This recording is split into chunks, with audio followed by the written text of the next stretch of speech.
Good morning, everyone. Today, it's my first class. Oh, yeah. First class with no more fasting. Oh, my goodness. Okay. Let's drink water.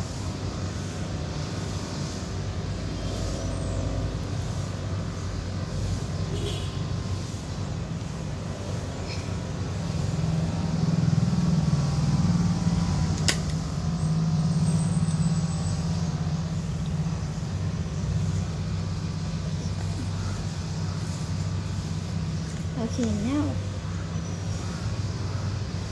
Well, the previous theory looked at the big picture system. Symbolic interactionism zooms in on everyday interactions in our daily life. Now, the basic idea of it is that this perspective focuses on how we create meaning through daily interactions. And that according to symbolic interaction, is it we gain, we create, we understand what? We understand our world through gestures, such as symbols, words, objects that gain meaning as we interact with others. Now, according to symbolic interactionists,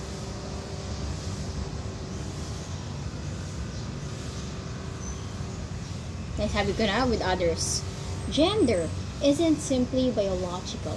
It is something that we actively do, that through our behavior that matches cultural expectations.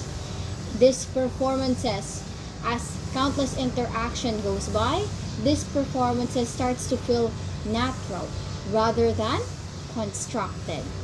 Now, in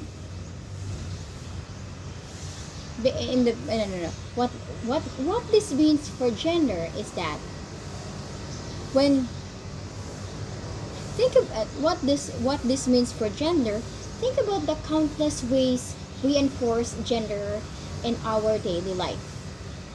When someone says or insults, when someone says you throw like a girl, oh my god. When someone says you throw like a girl, it communicates that femininity is equals weakness. The second one is that when we dress our babies in blue or pink, we use colors as symbols to match genders.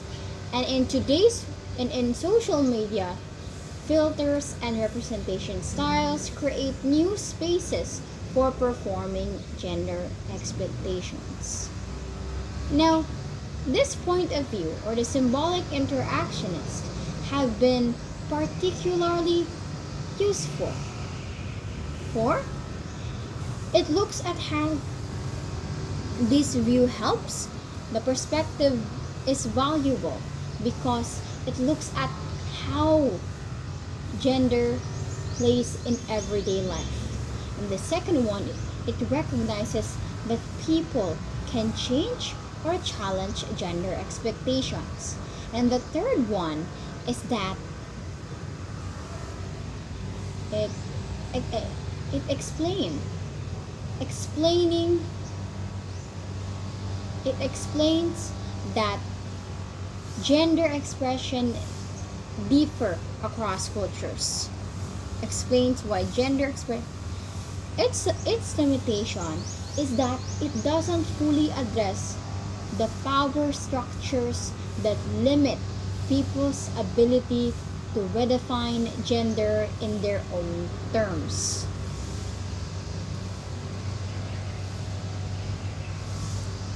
Okay. Oh my God. Ba't ako nagkakaproblema na sa buhay? I have a lot of problems.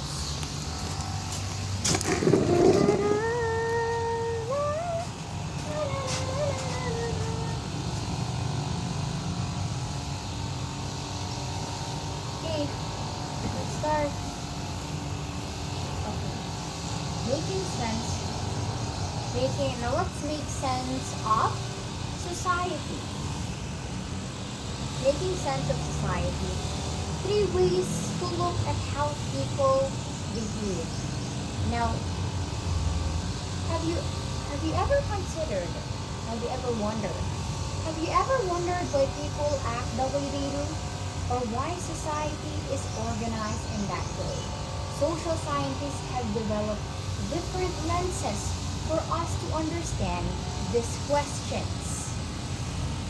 Today, I will be tackling about the three major theories that offers unique insights into human behavior, especially regarding gender roles and how we interact with each other. Now, let's start with functionalism. When we say functionalism, it means that everything has its own purpose. Now, let's imagine society as a complex machine where every part has its own job to keep things running smoothly. That's functionalism in a nutshell. Now, the basic idea of it is that the functionalists view society as a living organism where every part, such as family, government, schools, has its own specific purpose that contribute to society. According to this view, gender roles have developed because it ensures it helps society function efficiently. Men traditionally Men traditionally work outside while women manages the family life. Because this division supposedly help communities thrive. Now what does this mean for gender? Now let's look at traditional family. Dad goes out for work, mom takes care of the kids. According to functionalists, this arrangement evolves because it was practical. It was practical in a sense that it ensured economic support while making sure kids were taken care of. These specialized roles were seen as a complementary pieces of a functioning social system. Now, although Although the functionalists were able to explain why certain patterns evolve, it has some serious flaws. It's that it tends to justify inequality. No, it tends to justify inequality. Hala, holy shit. It tends to justify inequality. That's just how things need to be. And the second one is that it doesn't account well for rapid social changes, like women entering the workplace. And the third one, in today's world, aging roles have waste talents and limit economic potentials. Okay? Now, functionalists tend to struggles to explain why gender roles have dramatically changed in recent decades. Now, let's tackle about conflict theory. When we say conflict theory, it means everything has, or it's all about power. Functionalists would see harmony, while conflict theory sees a constant tug of war for limited resources and control. So the basic idea of it is that the conflict theory was inspired by the idea of Karl Marx, who views society as an arena where different groups of people compete for limited resources and power. According to instead of seeing it a social arrangement as beneficial for everyone. Now, the conflict theory argued that they mainly benefit from those who are already in power. That's why gender differences reflects a power imbalances where men as a group have historically dominated women. Now, this view has been has explained persistent inequalities, like why do women earn less than men for similar work? Because economic or because wage gap maintains economic male advantage. And why do men have historically controlling property and political positions? Because patriarchy, a system of male dominance, deliberately preserved male privileges. The third one, why do rigid gender expectations hurt everyone? Because according to the researchers, what they call gender role conflict creates psychological stress upon people who feel forced to conform to narrow expectations. Now, this point of view and the conflict theory has been particularly useful for driving feminists that challenges power imbalances. And the second one is explaining persistent workplace discrimination. The third one is developing policies that address structural inequalities. However, critics point out that this point of view has its own limitations, or it overlooks the cooperation between genders and the ways individuals work around structural limitations. Now, let's tackle about symbolic interactionism, which means that when we say symbolic interactionism, we create meaning together. While the previous theories look at the big picture system, symbolic interactionism zooms in on everyday life and how we interact with each other. Now, the basic idea of it is that this perspective focuses on how we create meaning through daily interactions. According to symbolic interactionism, we create meaning in the world. We create meaning in the world through symbols, through gestures, through objects that gain meaning as we interact with others. Now, gender isn't simply biological. It is something that we actively do, that matches through our behavior, that matches social expectations. And that as the daily interaction goes by, this performance starts to feel natural rather than constructed. Now, this point of view,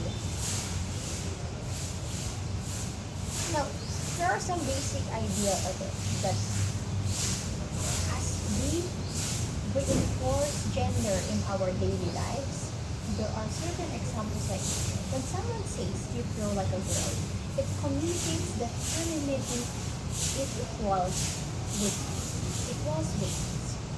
And the second one is that when we dress our babies in pink or blue, we use colors as symbols to match genders. And the third one is that in social media, filters and representation styles create new spaces for performing gender expectations. Now, this perspective has been valuable because the question is that it looks at how gender plays out in daily life. The second one is that it recognizes that people can change or challenge gender expectation.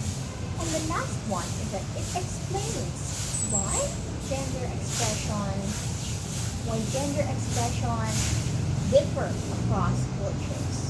However, the symbolic interactionism has its own limitation because it doesn't fully address power structures that limit people's ability to redefine gender in their own terms. Okay? Now, let's tackle the magic. Now, let's tackle women and development. Imagine in the early 1970s, a time when the world was beginning to recognize the significant yet overlooked contributions of women in economic and social development. This movement and the women in development, a movement which is inspired by the groundbreaking work of Esther Bossero, and it emerged during United Nations Convention. No, ayoko. United Nations Decades for Women from 1972 to 1985. It aims to highlight and integrate women's role in the development process. It was like a spotlight, primarily focusing on women and their contributions. Women and their contributions. It was a call to an action, urging society to recognize that development cannot be fully achieved without women's active participation. However, weed has its own limitations because it doesn't fully question the existing social structures or address deeper gender discrimination.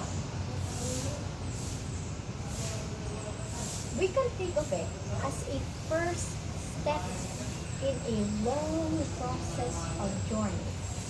It is necessary, but not sufficient, not enough. Now, let's fast forward to the late 1970s. The Women and Development. Women and Development, a movement or an approach that emerged as a critic against modernization theory and with approach. One approach was more like a critical sibling, focusing not just on women but also on the intricate relationship of capitalism and patriarchy.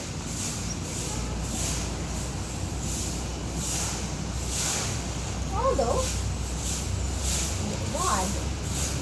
Ward argued that women had always been part of economic development, but their contributions were often invisible and or undervalued.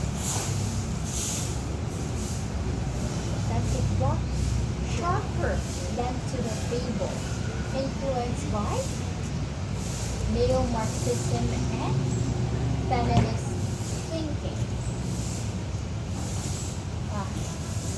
Feminist thinking. It was like saying that, however, one has its own limitations. It doesn't fully address. It doesn't fully questions or reason, fully understand or explain the reasons behind gender roles. It was like saying, hey, we see the problem, but we're not digging deep enough on the roots. Now, let's enter the 1980s and along comes the gender and development. Gender and development is a more holistic and inclusive approach. God just like a breath of fresh air, shifting the focus from just women to the broader concept of gender. It asks questions like how do societal roles, responsibilities, and expectations hurt everyone? affects both men and women. Now, the God applies gender analysis to uncover the ways men and women work within societal structures. Good morning, sir. Yes, sir. 2 days holiday. It's great.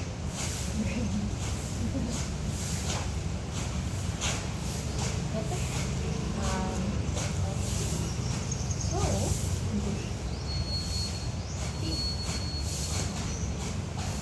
both men was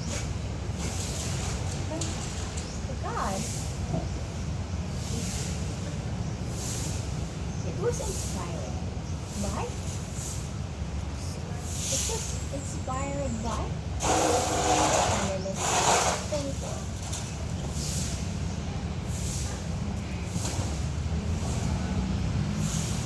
Socialist feminist thinking. And applies gender analysis in terms of economic consequences. It was like a bridge connecting the dots between gender roles and development and advocates for a more equitable society.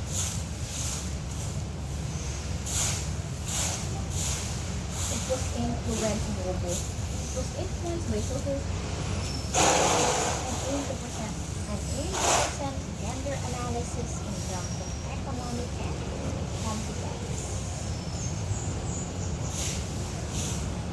Tapos nakakabusog talaga to.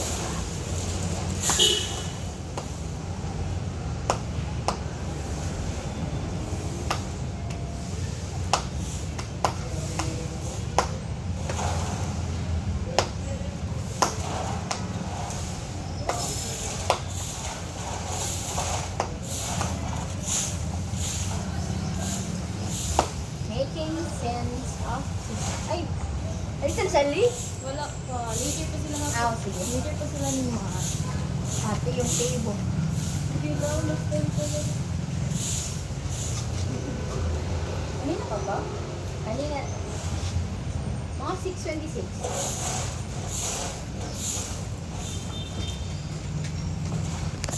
So, 22 minutes.